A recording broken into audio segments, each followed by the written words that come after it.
El 18 de abril de 2003, un hombre encuentra muerta a su madre de 96 años en su domicilio de Madrid. Alguien le ha dado una terrible paliza. María Iribarren es la primera víctima en una larga lista de brutales asaltos a ancianas.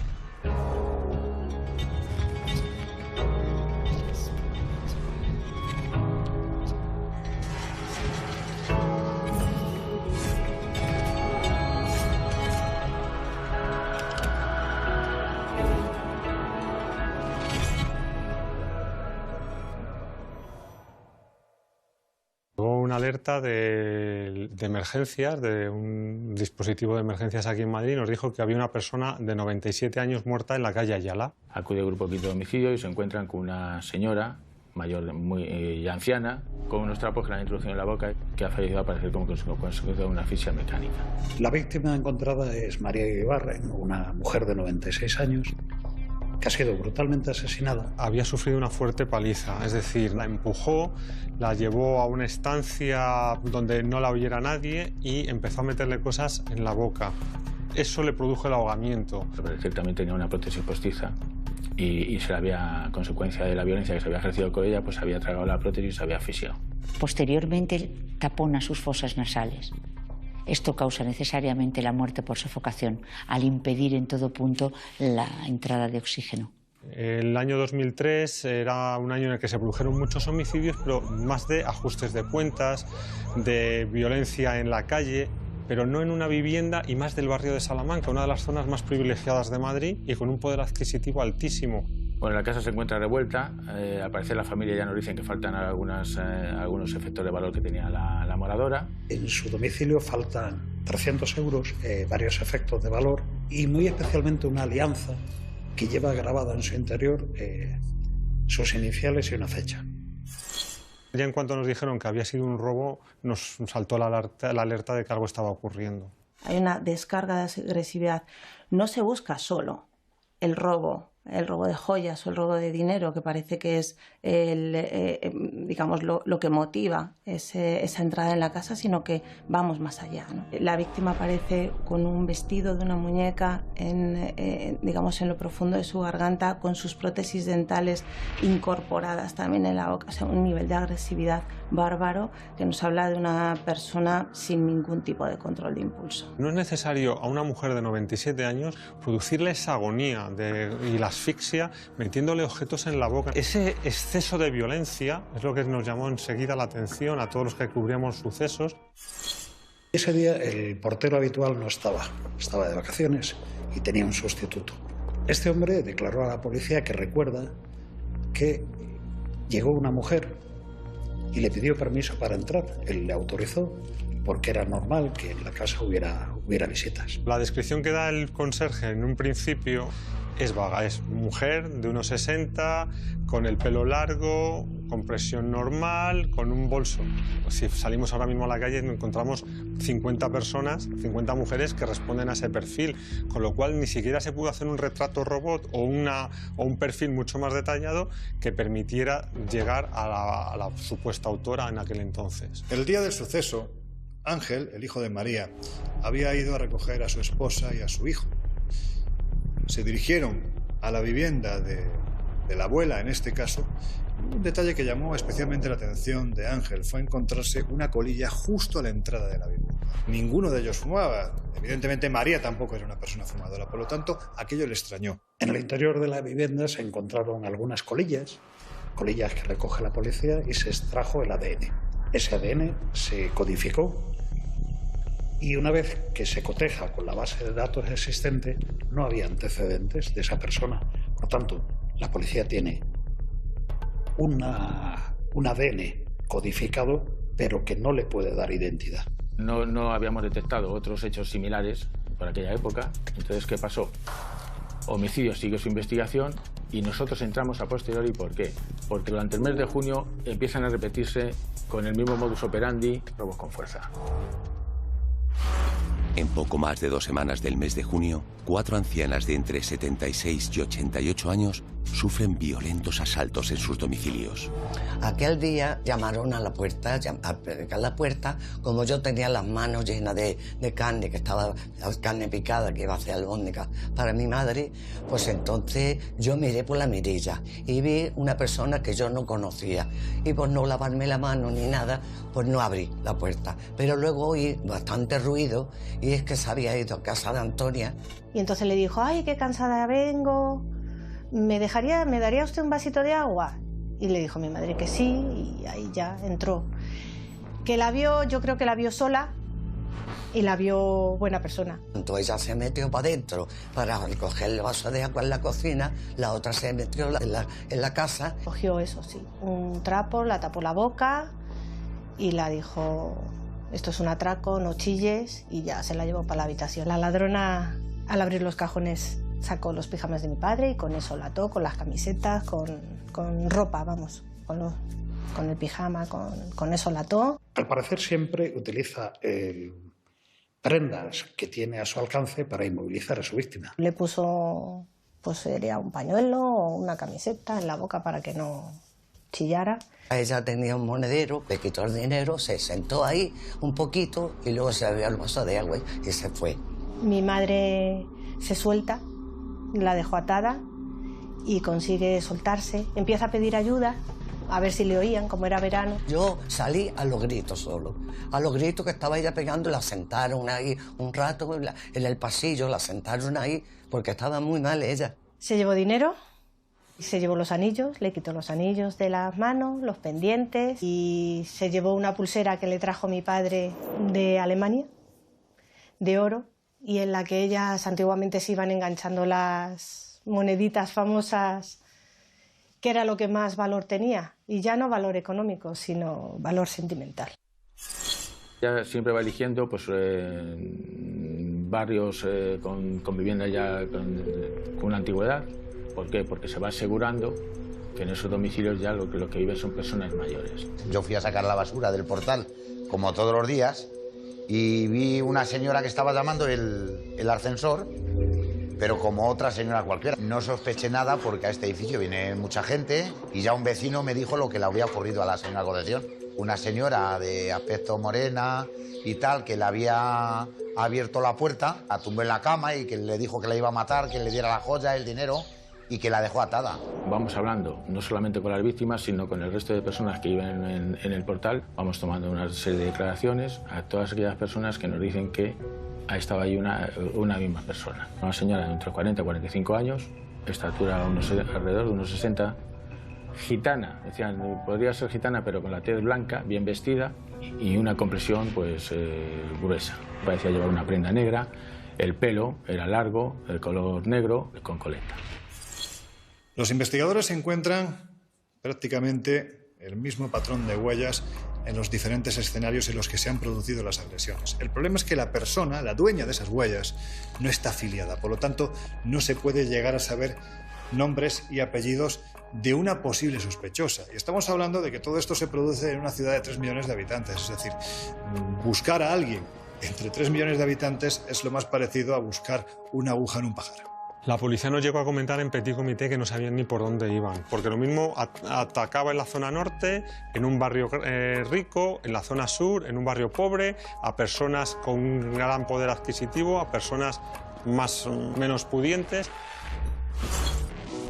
La policía tiene la certeza de que detrás de todos estos asaltos a ancianas se esconde una misma mujer. Pero los agentes cuentan con pocos detalles y la agresora prosigue su escalada criminal. Sonó la puerta y al abrirlo pues me encontré una señora mayor, madura. Me dijo que estaba vendiendo productos de importación y le dije que no, que muchas gracias. A la hora y media, 2 horas, empecé a oír unos gritos de socorro. Me asomé a la ventana que da al patio en la cocina. Me encontré que estaba la tía Dora con los brazos todos enrollados con pañuelos y tal, asomada así al pollete, pidiendo socorro. Un empujón, fui a parar, que tengo un hall muy grande, y me sentó de culo. Me agarró por los pelos y me dijo, ¿dónde tienes joyas? Y me llevó arrastrando por el pasillo. Ella había conseguido salir de la cama porque la había puesto en la cama con almohadones y cojines, que además luego ella lo que no se cansaba de repetir era que le había salvado la vida a su perro, Pepe, porque estaba prácticamente asfixiada. Porque la amordazó, la metió igualmente cosas en la boca, la tapó incluso con almohadas y el perro poco a poco pudo meterse y salvarla. Di un salto como un cigarro, ¿no? Y así, ¡pum!, me levanté, amarrada las piernas y las manos y pude abrir la ventana. Por eso me salvé, si no me mata. Y el perro, como me levanté, podía respirar. Esa mujer, si no hubiese sido por su mascota, lo más fácil es que hubiese muerto asfixiada. Mi tía lo que nos contó es que era una persona muy agresiva, o sea que según ella abrió la puerta, la dio un empujón que la empotró, pues imagínate esa puerta hasta esa pared. Y luego la arrastró por todo el pasillo, o sea, se la llevó a rastras hasta el dormitorio, allí ya pero vamos, sin ningún miramiento y con toda la brutalidad que fuese necesaria.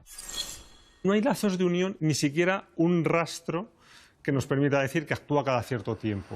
La policía sí lo tenía, pero lógicamente no lo decía, porque tenía una periodicidad de 1 o 2 a la semana, hasta que empieza a aumentar su nivel de delitos ante la confianza que gana como buen depredador criminal. El hecho de que poco a poco esos plazos se fueran reduciendo, llegando a tener varias agresiones en el mismo día, denota, por un lado, que ya va cogiendo confianza.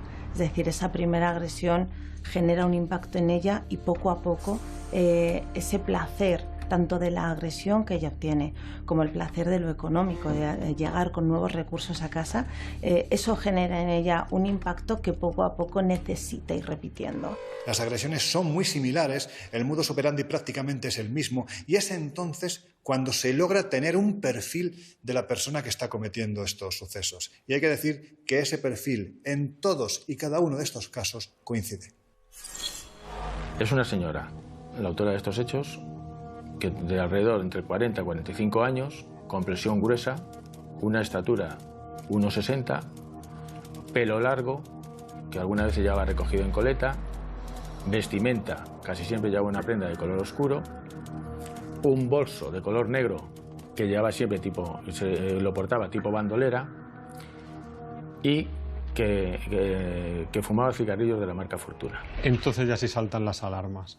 Ya empezamos a hablar con la policía y la policía ya nos confiesa de que efectivamente estamos detrás de una ladrona en serie, de una persona con unas determinadas características que no nos quiere dar para no levantar la alarma social. Además de elaborar el perfil de la agresora, la policía observa que la autora sigue unas pautas similares en todos sus asaltos.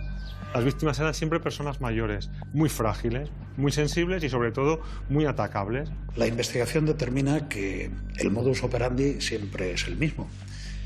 Se acercan a una mujer anciana, ganan su confianza y con cualquier excusa pues intentan que le abra la puerta. Desde que es de una confesión religiosa, desde que necesita un vaso de agua, desde que le den fuego porque está fumando, hasta que le quiere vender esa bisutería. Al ser tan mayores en lo físico, esta agresora sabe que no van a poder con ella. Entonces, solo su búsqueda principal es taparles la boca. Una vez dentro, comprueban que está sola y la agreden con una violencia extrema. Y ya cuando le decía que estaba sola ya, era como un resorte. Era muy amable en principio y de pronto saltaba. Entonces ya era golpear a la propietaria, ir a los armarios, te mato, vamos al armario, ya cualquier ropa que encontraba alrededor ya estaba de pies y de manos. El ensañamiento con sus víctimas es muy llamativo y absolutamente innecesario, llegando a fracturar varios huesos a una de ellas y a provocarle un infarto a otra. En uno de los casos, y esto nos vendría a desvelar cómo es el carácter frío de la persona que comete estos asesinatos, Una de las víctimas permanece postrada en el suelo, ya está prácticamente maniatada, inmovilizada. Es una diabética, una mujer diabética, y le pide que le dé algo porque realmente lo necesita. Cuando se iba a marchar y la señora le decían, por favor, desátame que soy diabética, pues en una ocasión pues la dice, a mí como si te mueres. En otra ocasión, la agresora consigue entrar en la casa, literalmente coge del cabello a su víctima, la introduce bestialmente en la habitación y esta mientras tanto va diciendo que por favor que la deje en paz, que no la agreda, que no tiene dinero. De hecho era especialmente virulenta. Cuando, habiendo dicho las víctimas no tengo nada, encontraba algún objeto de valor. La pobre mujer decía no tener nada, pero como encontró una caja con dinero, iracunda, castigó a su víctima por haberla mentido. En venganza, coge un canapé y le fractura la tibia y el peroné metiéndole la pierna dentro del canapé y bajándolo. O sea, se la fracturó de una forma completamente inopinada, gratuita e innecesaria, ¿no?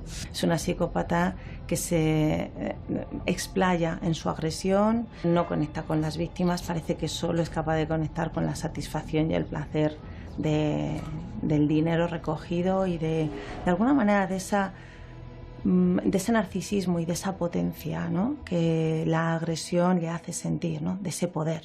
Lo que verdaderamente sorprende, crea estupor y casi me atrevería a decir que asco, es el hecho de que se esté cebando con las más ancianas, porque esas ancianas en cualquier momento pueden ser la madre o la abuela de cualquiera. Estamos muertas de miedo porque somos muchas personas mayores aquí y estábamos muertas de miedo. Este caso, en 2003, se solapa con otro muy importante en Madrid, que es el asesino de La Baraja. Es decir, un asesino en serie demostrado, que además dejaba su firma. Vimos que teníamos dos asesinos en serie, un asesino en serie, mejor dicho, y un ladrón en serie, en este caso ladrona en serie, en Madrid, que causaba más miedo, sobre todo por las personas a las que iba dirigida, las víctimas. Sin que la asaltante de ancianas sea consciente, una de las estratagemas que emplea se convierte en un elemento clave en la investigación. La autora no actúa con delicadeza en el escenario de sus agresiones. Deja huellas, toca todo, no es especialmente cuidadosa. Y hay un detalle que llama la atención a todos los policías que intervienen, y es que en todos los escenarios hay una colilla y además de la misma marca. Ella, estamos diciendo que entra con una excusa, pido fuego, me dan fuego, lleva ya el cigarro encendido y luego mantiene una conversación dentro de la casa. Dentro de la casa permanece fumando y cuando surge el clic, cuando ya tiene la información suficiente que le permite saber que está sola en el domicilio, pues entonces ya no le preocupa el cigarro, ya deja el cigarro, lo deja en el cenicero y ya no se vuelve a preocupar. Cualquier ladrón con un poco de experiencia se las hubiese guardado o incluso no hubiese fumado en el lugar de los hechos, con lo cual estaba dejando pistas. En el fondo son errores, son cuestiones no pensadas por ella, igual que sus pelos o sus huellas en los escenarios de los crímenes, así son también las colillas. No, su sello en todo caso sería esa mordaza, ¿no?, más que la búsqueda de su marca en la colilla. Lo que hay que decir es que esta ladrona es bastante mala. Comete fallos como no llevar guantes, no taparse la cara, deja las colillas que fuma en el lugar de los hechos, con lo cual tienen el rastro de ADN, pero tiene la suerte en aquel entonces de no estar fichada, con lo cual hay prueba contra ella, pero no se puede cotejar y no se sabe entonces quién es la identidad, no se sabe a quién corresponde legalmente ni realmente. Todo esto juega a su favor, pero también va a jugar en su contra en el momento de la detención. Los investigadores también realizan un perfil geográfico de los asaltos. Los lugares que elige la agresora de ancianas acaban por revelar una pista importante. Aunque son muchos los distritos de Madrid donde está actuando, la mayoría de ellos en la zona sur, cuando continuamos la investigación, ya nos permite establecer un parámetro, cómo se mueve la señora. La policía, haciendo un estudio de las agresiones de esta mujer, encuentra un tema que sí que le llama la atención. Va marcando en un mapa los puntos donde ha actuado y curiosamente coinciden todos ellos en una concreta línea del metro de Madrid. Y trazando una línea nos damos cuenta de que pudiera empezar a moverse por la línea 5. Canillejas a Luche y luego a partir de ahí pues moverse en diagonal. Es habitual que en los perfiles criminológicos estudiemos muy bien el mapa de actuación, ¿no? Y no tienden a actuar solo en un barrio, sino a dispersarse y habitualmente hacemos como un círculo, ¿no?, en la actuación de los criminales. ¿Qué nos ocurre en este caso? Que ella, en vez de actuar en círculo, actuaba en la línea de metro que le venía fácil. Nosotros elaboramos un dispositivo junto con la Brigada Provincial de Seguridad Ciudadana, con la Brigada Móvil y con las comisarías de los distritos, para que nos faciliten, procedan a la identificación de aquellas personas que reúnen las características que nosotros buscamos y nos hagan un informe todos los días de las personas identificadas que puedan ser las autoras de estos hechos. La policía despliega un dispositivo de efectivos sin precedentes, llegando a apostar a un agente de la policía en cada una de las entradas y salidas de la línea 5 del metro de Madrid en busca de alguien que pudiera encajar con los datos de la investigación que manejaban. Y empezó a meter mucha gente de paisano en la línea 5. En las estaciones de metro estaban agentes de paisano con la ficha de esta posible, de esta autora, para ver si la localizaban. Pero claro, hay un problema. La línea 5 es de las más utilizadas en Madrid, porque va de norte a sur y que tiene un tráfico enorme. En aquel entonces puede ser incluso la línea más utilizada. Consecuencia, los policías estaban completamente desesperados porque no sabían por dónde podía salirles el tema. Nosotros vamos recibiendo esa información, la vamos cotejando, vamos obteniendo las fotografías y vamos comprobando también, pues esta que corresponde, vamos enseñándolas también a las víctimas. Eso tampoco nos da resultado. A mediados del mes de julio, la asaltante ya ha actuado en una quincena de ocasiones, dejando un rastro de ancianas malheridas tras la muerte de María Iribarren. Pero ella no va a ser su única víctima mortal. El 11 de julio es un día especialmente aciago porque se producen 3 agresiones. Estamos hablando de que las 2 primeras, las ancianas, pues como corresponde al modus operandi de la persona que se está buscando, agrede de una forma brutal, la roba. Pero en el caso de la tercera víctima es terrible. Estamos hablando de Luisa Trueba, una mujer de 64 años que vivía en Villaverde. Una vecina del rellano de Luisa observa que llevan varios días las luces encendidas. Llama a la policía ante esa situación pensando que podía haberle sucedido algo. La familia echa en falta a esta mujer, la llaman por teléfono, no la encuentran y un familiar se acerca y resulta que estaba muy cerca de la comisaría de Villaverde, a 300 o 400 metros de donde se encuentra la comisaría. Entra la policía y efectivamente encuentran a Luisa muerta en su domicilio y todo revuelto, que había sido objeto de robo y de la muerte criminal. También es una persona de avanzada edad y hablando con los vecinos, pues ahí aparece la señora también atada, aparece con síntomas evidentes de haber ejercido violencia sobre ella, aparece también con trapos en la boca y la causa de la muerte pues aparece también, es una asfixia mecánica. La muerte se había producido 3 o 4 días antes, por las mismas formas la casa estaba revuelta, con lo cual se produce un nuevo caso que levanta toda la alarma social de nuevo en Madrid, porque la Mataviejas, como ya le hemos bautizado la prensa en aquel entonces, ha vuelto a matar. Es habitual que en criminología utilicemos el término mataviejas para personas que agreden, ¿no?, a personas muy mayores, a ancianos, pero es que en Estados Unidos también se utiliza el término mataviejas para otros casos de agresores de personas mayores. Luisa era una mujer que vivía sola. Tenía 2 hermanos, pero prácticamente podemos decir que no mantenía relación alguna con ellos. Era una víctima ideal, ¿no?, para el caso que nos ocupa y para la agresora que nos ocupa. Hay que decir además que los vecinos posteriormente declararon que Luisa estaba pasando por un proceso de depresión bastante profundo a raíz de la muerte de su madre. Luisa, la segunda fallecida, era la más joven de todas. Hubiera podido enfrentarse si solo pensamos en su edad, pero Luisa estaba muy malita a nivel psíquico. Yo no solo buscaba personas muy mayores, sino que las buscaba frágiles para seguir teniendo ella esa sensación de poder, de prepotencia y de empoderamiento sobre ellas. Ya suponiendo que podía ser esta persona que hubiera tocado antes otros telefonillos, se hacen gestiones a ver lo que ha pasado con los vecinos, a ver lo que ha pasado ahí. Y además ya nos mencionan que coincide con la presencia en ese domicilio de una persona que ha estado vendiendo, ofreciendo a la venta cosas de artículos de oro, relojes. Esa señora llamó a mi puerta. Entonces yo no estaba en condiciones de abrir la puerta. Le dije, ¿qué deseaba? Dice, quiero que salga, que tengo una joya y quiero demostrársela. Y entonces le digo, no me interesa y no tengo tiempo. Yo la había visto la semana antes de irme de vacaciones, que había estado en el bloque nuestro, y había estado pues una señora como de oscuro, con el pelo negro, con una coleta, y le íbamos ofreciendo oro que llevaba vendiendo, sacó de un bolso negro un bolsito pequeño y lo sacó. Y yo le dije que no me interesaba, que no quería nada. Entonces ya nos hace suponer que estamos otra vez en el caso, pero que en este caso, desgraciadamente, la persona no hemos llegado a tiempo y ha fallecido. El asesinato de Luisa Trueba pone contra las cuerdas a los agentes que investigan el caso. No pueden permitir que haya una tercera víctima mortal. Estaban atacando a ancianas en el domicilio personal de Validas, ya con muchos problemas físicos por su edad, y bueno, pues ahí se estableció un objetivo prioritario que era dar con esta persona como fuera. Incluso suspendimos las vacaciones hasta que no diéramos con esta persona. No había vacaciones hasta que la encontrásemos. A estas alturas hay que decir que la alarma social ya era bastante contundente, porque estamos hablando de 2 muertes.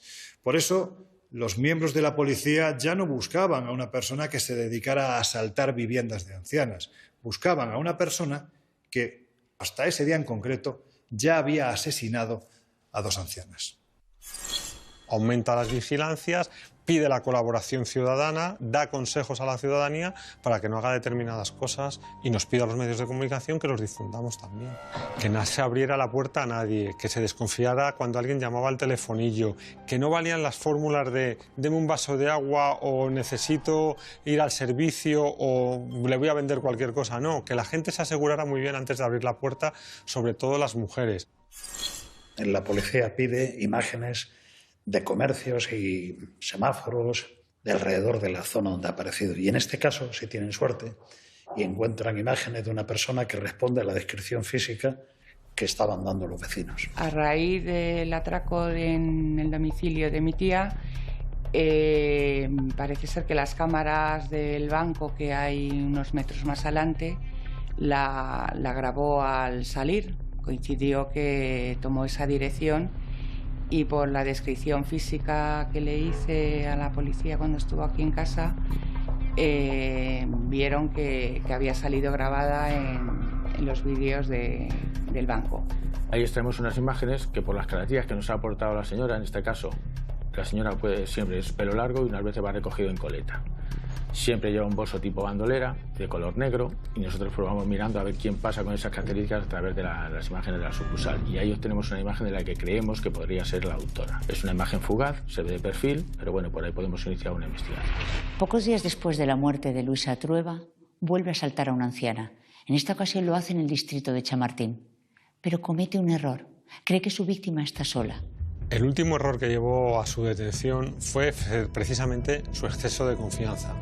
Si estábamos hablando en un principio, cuando comete el primer asesinato en la calle Ayala, que se asegura de que no haya nadie en la casa, pregunta, incluso pide que salga la persona que está acompañando, en el caso último, en el de Chamartín, ella ya entra directamente. Entra en la casa pensando que la anciana está sola, pero no está sola, y cuando está intentando amordazarla, la anciana consigue emitir un grito de auxilio. Inmediatamente su nieta, que se encuentra en un cuarto contiguo, acude a ayudarla. Lo que hace es abalanzarse sobre esta persona a tal punto de que literalmente le pega un mordisco en el brazo, lo que hace que la agresora, siendo consciente de que no va a poder consumar el acto, salga huyendo de la vivienda. Entonces ella comete todos los errores que ya la han visto 2 personas, ya saben su descripción, llaman a la policía y entonces ya se monta un dispositivo de vigilancia hasta que realmente se acaba con su detención.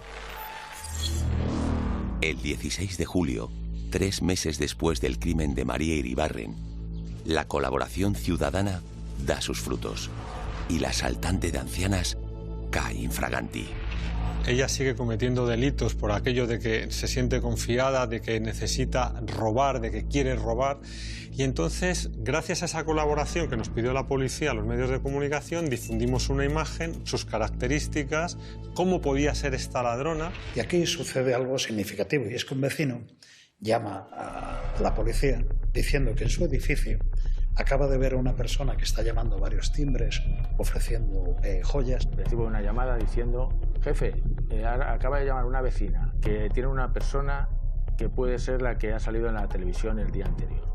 Dice que hay una mujer que corresponde a las características que hemos difundido los medios de comunicación y que él ha visto en un reportaje de televisión la noche anterior, que puede ser la Matavieja, porque está tocando a las puertas de todo el edificio. Ha estado preguntando quién había en la casa. Es que está tu marido, no me importa que salga tu marido, que salga alguno de sus hijos, yo se lo enseño para que no desconfíe usted de mí. Y cuando ve que la señora pues, no quiere hacerle mucho caso, pues entonces ¿qué hace? Pues saca un cigarrillo y le dice que si la puede dar fuego. Esta señora ya no le gusta aquello, se asusta, cierra la puerta y en este caso ella se marcha. Claro, ante esa llamada en el 091 salen todos los patrullas del distrito a por ella. Llegamos allí, el Z la identifica y ya llegan los compañeros del grupo, que saben de la investigación más que de sobra, porque eso es saberse los datos de memoria. Vino una gitana aquí que fumaba mucho, llamó la atención entre los vecinos y llamaron a la policía y ayer la trincaron ahí en la puerta de mi casa, en el 9. Cuando yo llamo para decirle que me den datos de esa señora, me dan los datos, Encarnación Jiménez Moreno, comprobamos que no tiene antecedentes y yo empiezo a inquirir sobre las características físicas. Y entonces logran tener la imagen, pero con un detalle, ya no es morena, se ha teñido el pelo y va de pelirroja. Eso desconcierta a la policía. Color del pelo, pelirrojo. Lleva bolso. ¿Cómo lo porta? Tipo bandolera. Pregúntala si fuma. Fuma. La marca que lleva en el interior del bolso corresponde con las de los cigarrillos que había ido depositando, que habían ido apareciendo en los diferentes ceniceros. Ya empiezo a ponerme nervioso porque empiezan a coincidir muchas cosas. Entonces yo pregunto, mira a ver si lleva algún tipo de herida en el brazo, y me dicen, afirmativo. Lleva como si le hubieran encravado las uñas y lleva como si fuera arañazos en el antebrazo derecho. Ahora mismo, esa señora para la brigada. Yo me enteré por las noticias que ya la habían cogido a esta señora, que la llamaban la Mataviejas. La policía ha detenido ya a la presunta asesina de La Mordaza, que mató a 2 ancianas y robó en una veintena de casas. Una vecina la reconoció y llamó al 091 y parece que una pista definitiva para detenerla ha sido que dejaba colillas de cigarrillos de la misma marca. Le han encontrado un anillo de una de las víctimas. La detenida se llama Encarnación Jiménez y tiene 39 años.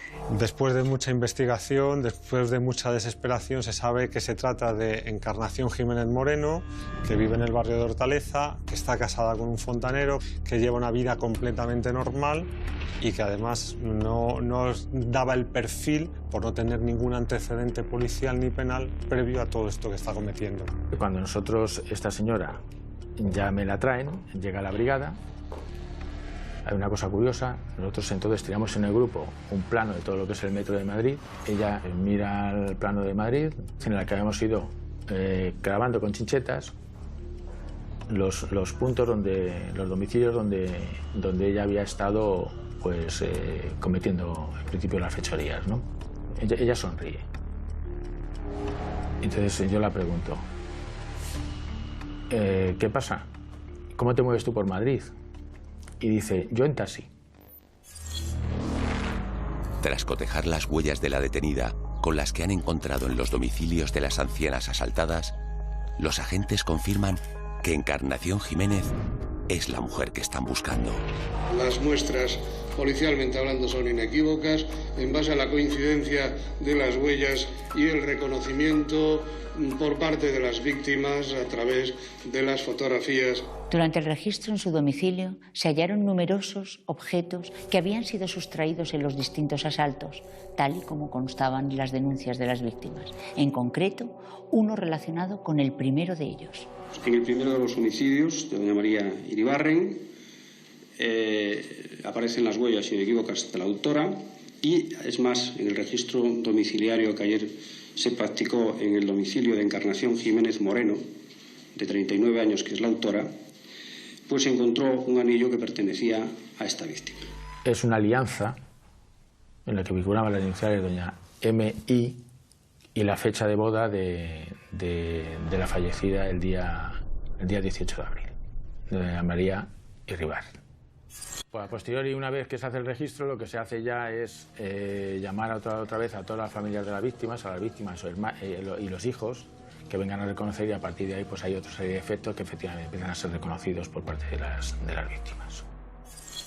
Nos enteramos de que la han cogido a ella y bueno, nos llaman y nos dicen que vayamos al juzgado, vamos a Plaza Castilla a hacer el reconocimiento para ver si la reconoce. La ponen 4 o 5 señoras, más o menos igual.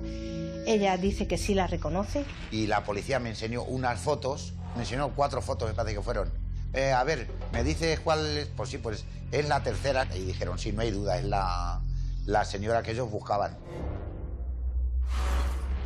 Mientras Encarnación Jiménez se encuentra en prisión a la espera de juicio, en Barcelona, otra mujer, Remedios Sánchez, replica sus asaltos. Josefa, a la que todos sus allegados, de forma cariñosa, llamaban Pepita, fue encontrada estrangulada en el salón de su casa. Cuando los mozos llegan al domicilio de Josefa, se la encuentran muerta allí e inicialmente descartan el móvil del robo. Hay que decir que una semana antes, ella y una amiga del barrio habían estado departiendo tranquilamente en la puerta de casa y de repente pues apareció una joven de 40 años que dijo estar encontrándose mal. Ellas la invitaron a entrar en casa para ofrecerle una manzanilla y como al final les ofreció confianza y les cayó bien, la invitaron a comer. Mi abuela era una mujer pues que era muy buena, era muy confiada porque para ella toda la gente era buena, o sea, no veía maldad. El modus operandi para obtener víctimas pasaba por ganarse la confianza de ancianas en plazas y calles, hasta el punto de que permitieran a Remedios que las acompañara a sus domicilios. Una vez dentro, cambiaba por completo, tenía una actitud brutal con ellas.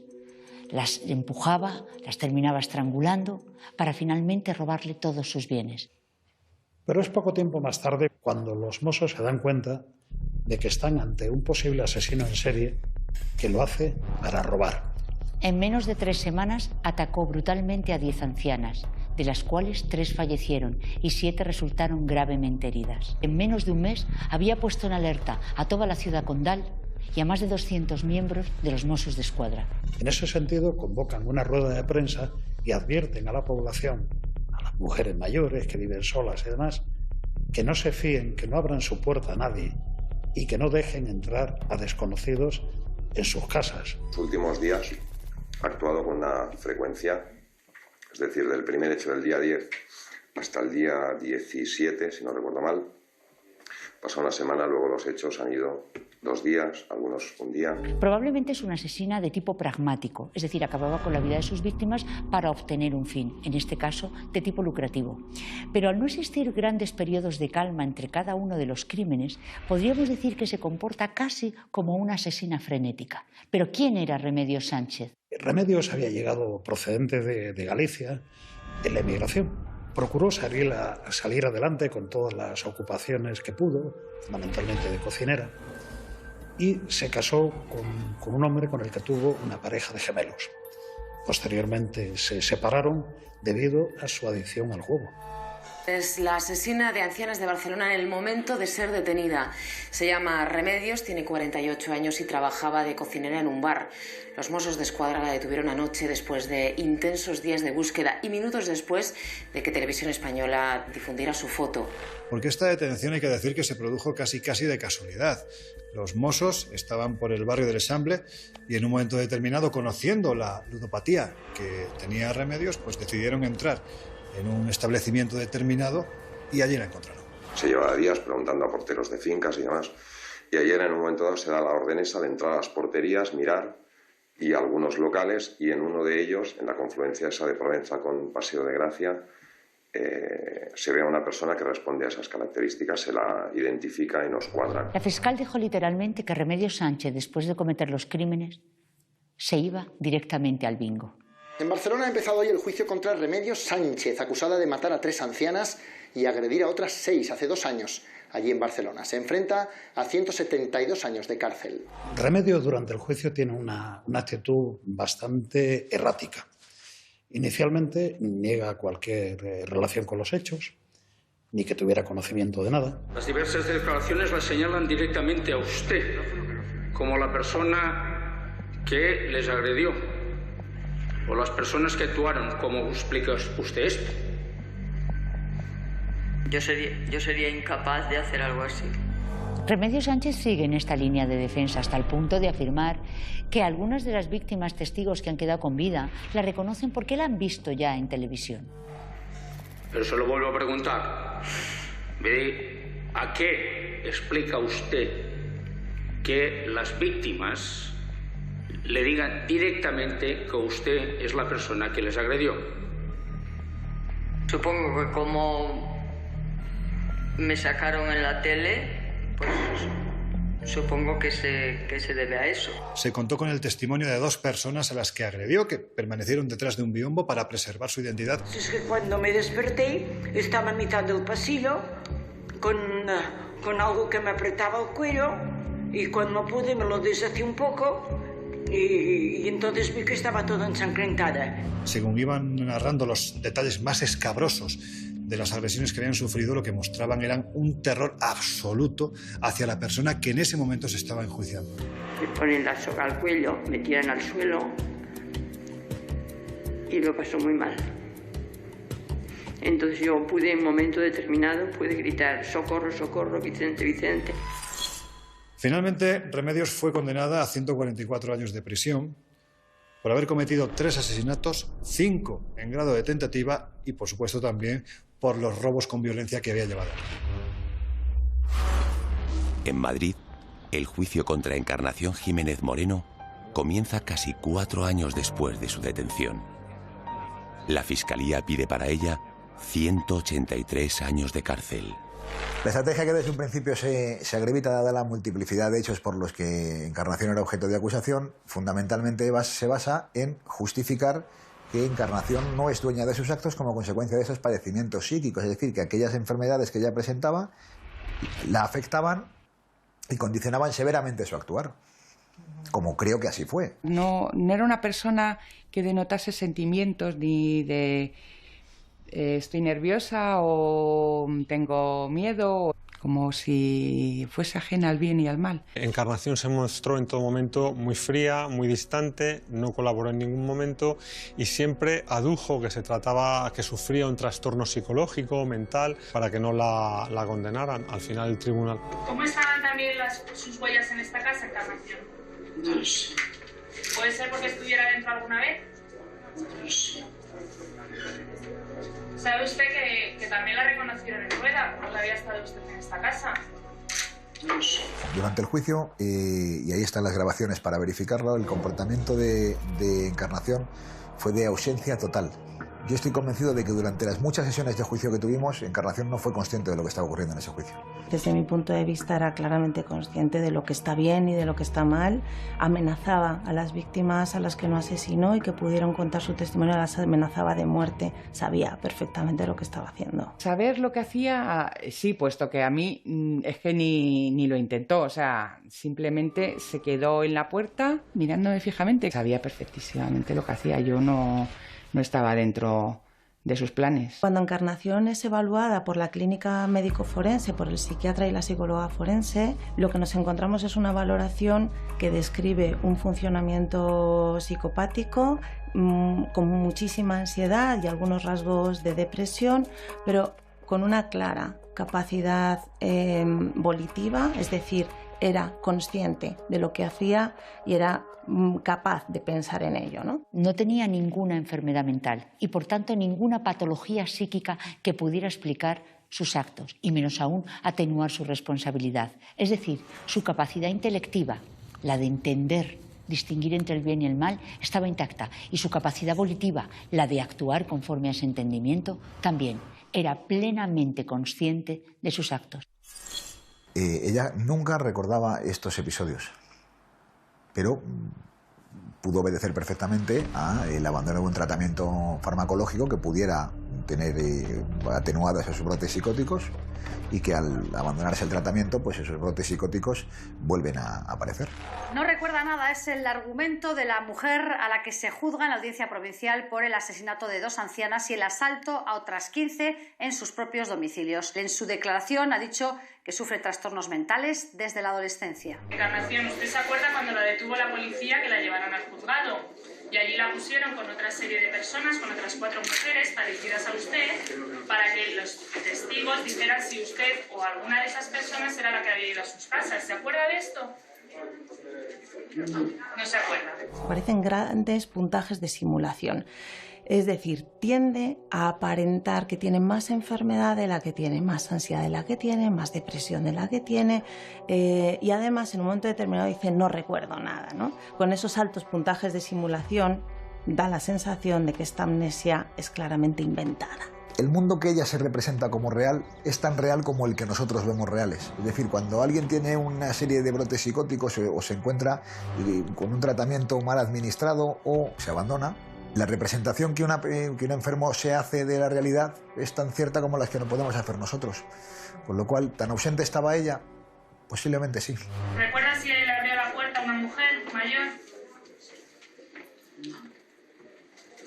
¿Le ató las manos y le metió un trapo en la boca? ¿La amenazó con cortarle el cuello si no le daba el dinero que tuviera? No. ¿Le quitó una sortija que llevaba a cuesta? No. ¿Registró la vivienda buscando dinero y joyas? ¿Se llevó algo de esta casa?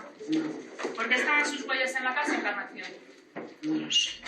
Posiblemente fuese esa otra personalidad o ese otro yo, o ese interior que la llamaba a realizar esas actuaciones.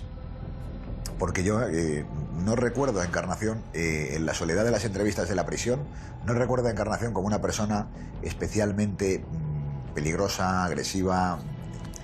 La recuerdo como una persona cercana, abatida, en ocasiones ausente, pero nunca como una persona capaz de hacer daño por hacer daño.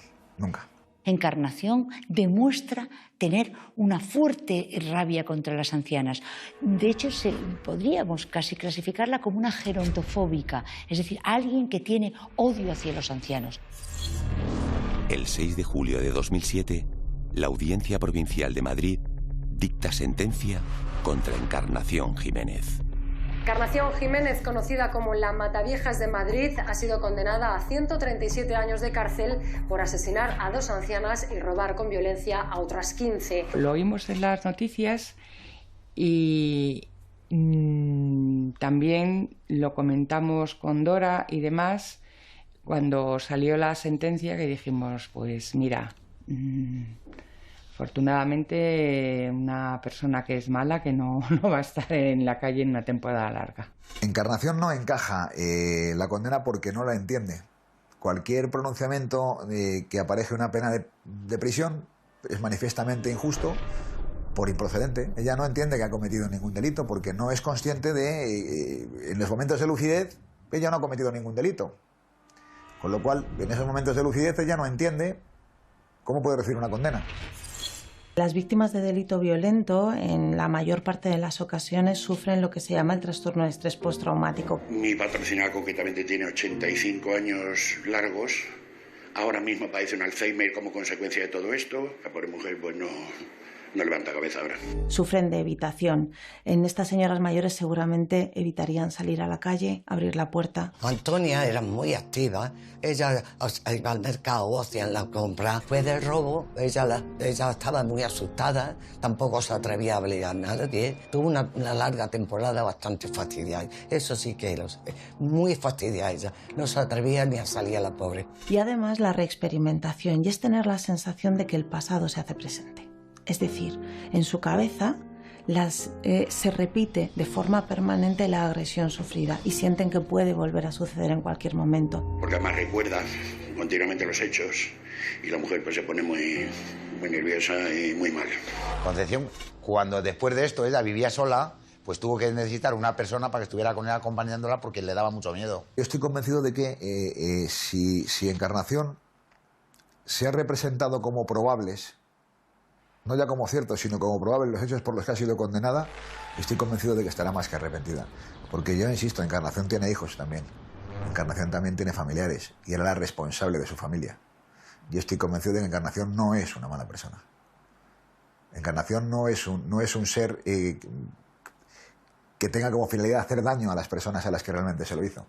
Encarnación era una persona enferma. A lo largo de mi carrera, desde luego, ha sido uno de los casos que más me ha llamado la atención por la víctima. Y cuando te das cuenta de que ha atacado a mujeres de 97 años y la ha matado, o de 80 años y la ha matado, te das cuenta de que estás ante una persona mala, pero en el peor sentido de la palabra, de una asesina y de una persona que disfruta haciendo el daño a los demás. Yo llevo en la policía 37 años. Quizás es uno de los casos que más alegría me da, por la entidad de las personas a las que hacía daño esta mujer. Y bueno, y hemos resuelto un problema para Madrid y para nuestras ancianas de Madrid. Yo calculo que cumplirá entre 25 o 30. Cuando llegue a los 20 aproximadamente, si tiene un comportamiento normal, podrá conseguir un tercer grado o incluso salir durante los fines de semana, con lo cual me imagino que hacia 2023, 2025 esta mujer ya podrá tener alguna salida de prisión y hacia 2030 estará libre. En 2010, el Tribunal Supremo incrementa de 137 a 152 años de prisión la pena contra Encarnación Jiménez tras elevar la calificación de sus crímenes de homicidio a asesinato.